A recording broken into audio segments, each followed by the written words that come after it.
आगे बढ़ते प्रधानमंत्री नरेंद्र मोदी ने ममता सरकार पर जोरदार हमला बोला है। प्रधानमंत्री नरेंद्र मोदी ने टीएमसी की निर्मम सरकार पर मां माटी मानुष के साथ धोखा करने का आरोप लगाया है।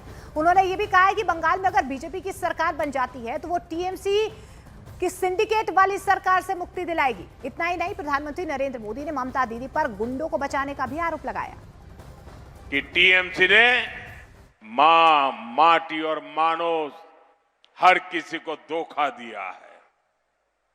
इसलिए टीएमसी के नेताओं के मुंह से अब मां, माटी और मानुष ये शब्द भी नहीं निकलते, क्योंकि इन्होंने मां को रुलाया है, माटी को घुसपैठियों और सिंडिकेट के हवाले कर दिया है और मानुष पर हिंसा, अत्याचार और पलायन की तलवार लटकी रहती है। साथियों, यहां इतनी बड़ी संख्या में माताएं, बहनें, बेटियां आई है। आज बंगाल की महिलाओं ने तय कर लिया है, उनका आशीर्वाद बीजेपी के साथ है।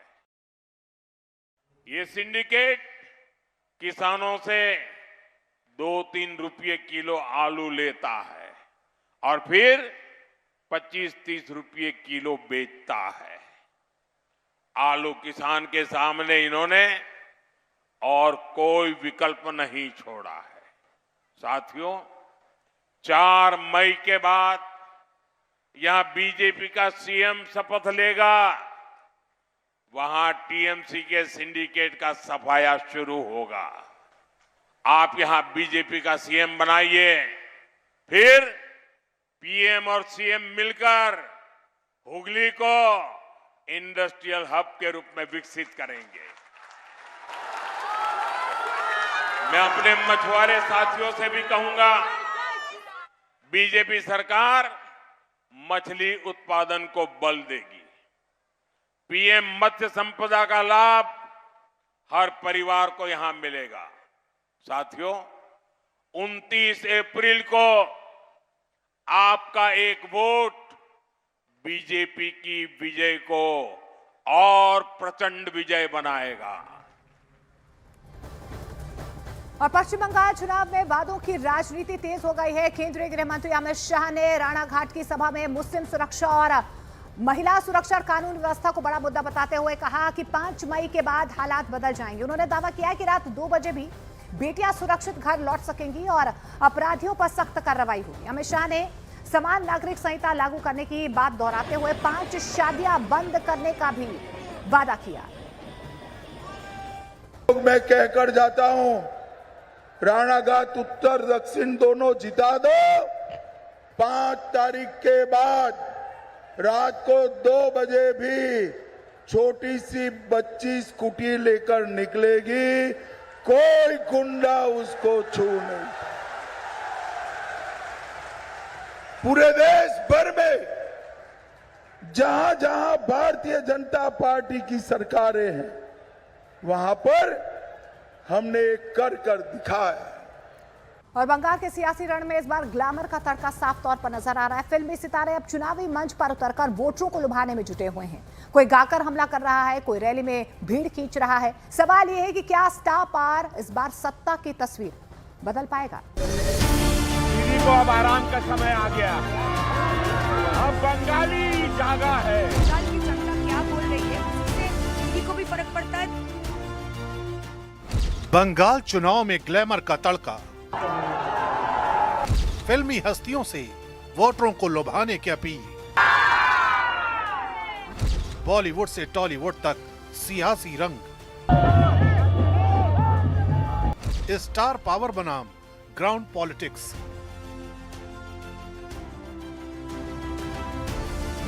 ग्लैमर के सहारे वोटों की जंग।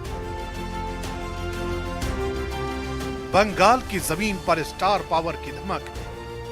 सिनेमा से लेकर सीरियल तक पकड़ रखने वाले इस सियासी जंग का हिस्सा है। प्रचार की कमान उन लोगों को भी सौंपी गई है जिनकी अपनी फैन फॉलोइंग है। हावड़ा में रवि किशन का ये रोड शो उसी प्रचार की वानगी है। जो अपने अंदाज में प्रचार का मोर्चा संभालते हैं और 4 मई को बंगाल में राम राज्य आने का ऐलान करते हैं। तो राम राज्य आएगा, मोदी जी की भाजपा की सरकार आ रही है और कोई रोक नहीं सकता। अत्याचार, भ्रष्टाचार का, पाप का अंत होगा। राम राज्य का सूर्योदय होगा, बंगाल का कल्याण होगा। बंगालियों के साथ, बंगाल के साथ जो अत्याचार हुआ है उसके समाप्ति का दिन 4 मई है। 5 मई के बाद एक ऐसा सूर्योदय होगा, बंगाल का अध्यात्म, बंगाल की संस्कृति, बंगाल की रिचनेस, उसकी अमीरी जो थी वो दोबारा लौट। रवि किशन की जबरदस्त फैन फॉलोइंग है, उनकी राजनीतिक समझ भी बहुत अच्छी है, इसलिए पब्लिक भी अपने चहेते स्टार को देखने के लिए उमड़ती है। टीएमसी भी इस चुनावी जंग में स्टार पावर का पूरा इस्तेमाल कर रही है। सायंतिका बनर्जी जैसे चेहरे लगातार मैदान में एक्टिव हैं, जो अपने फिल्मी करियर की लोकप्रियता को जनसंपर्क में बदलने की कोशिश कर रहे हैं। रोड शो, पदयात्रा और नुक्कड़ सभाओं के जरिए ये सितारे सीधे जनता से जुड़ रहे हैं। तिवारी, रवि किशन और अन्य जो अभिनेता हैं वह बीजेपी की ओर से आ रहे हैं और वो कह रहे हैं कि दीदी ने तो कुछ किया ही नहीं है, मतलब वो सिर्फ और सिर्फ एक कमीशन खोरी की सरकार है। उनको सब डेवलपमेंट शायद डबल इंजन सरकार में जहाँ जहाँ पे जो स्टेट में है वहीं पे दिखता है। यहाँ पे वो क्या बोल रहे हैं इससे कुछ फर्क नहीं पड़ता। यहाँ पे बंगाल की जनता क्या बोल रही है उसी से दीदी को भी फर्क पड़ता है, तृणमूल कांग्रेस को भी फर्क पड़ता है, हम लोग सबको फर्क पड़ता है। बाहर के लोग, जो लोग बंगाल के हैं ही नहीं, बंगाल के बारे में कुछ जानते नहीं, बंगाल के जो संस्कृति है, जो शिक्षा है, जो कल्चर है, उसके बारे में कोई ज्ञान नहीं है। आप 2024 के उपचुनाव में सायंतिका बनर्जी ने 12 नगर विधानसभा सीट से जीत हासिल कर अपने राजनीतिक करियर को नई मजबूती दी। 2021 में बांकुरा से चुनाव हारने के बाद भी उन्होंने जमीनी स्तर पर सक्रियता बनाए रखी, जिसका फायदा उन्हें उपचुनाव में मिला। अब वे टीएमसी की उभरती नेता के तौर पर देखी जा रही हैं और ममता बनर्जी के भरोसेमंद चेहरों में शामिल हैं। तड़का तो मैं जब कोई फिल्म में काम कर रही हूँ, कोई कैरेक्टर में काम कर रही हूँ, अभिनय कर रही हूँ, तब मैं फिल्मी तड़का काम लगेगा।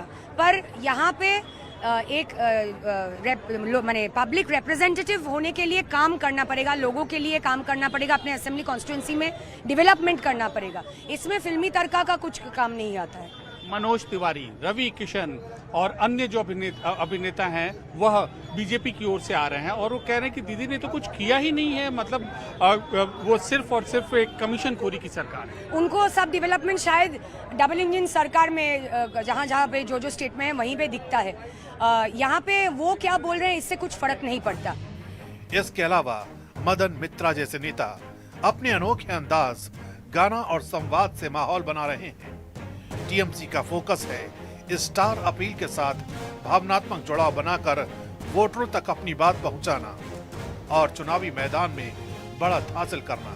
राम का नाम बदनाम न करो, बदनाम न करो, हरे कृष्ण हरे राम। देखो वो दीवानो तुम ये काम न करो, राम का नाम बदनाम न करो, बदनाम न करो, हरे कृष्ण हरे राम। रैलियों से लेकर रोड शो तक हर जगह स्टार अपील का असर दिख रहा है। टीएमसी की जब नैया डूब रही है तब उन्होंने एक टोंट ममता दीदी पर ही किया है। हम कभी भी, हम तो सपने में भी, और भगवान राम नहीं, भगवान कृष्ण कहिए, जय भीम कहिए, जय वाल्मीकि भगवान कहिए, जय महात्मा फुले कहिए, हम सबके साथ हैं। एक ममता दीदी है, टीएमसी पार्टी है, जो जय श्री राम सुनते उसको लगता है कि बोलने वाले को हम तलवार से मार दें, छुरे से मार दें, और मार भी दिया है। लेकिन असली सवाल यही है, क्या ये ग्लैमर वोट में बदलेगा या फिर जमीनी मुद्दे ही आखिरी फैसला तय करेंगे? बंगाल की जनता अब इस हाई वोल्टेज मुकाबले का आखिरी नतीजा लिखने के लिए तैयार है।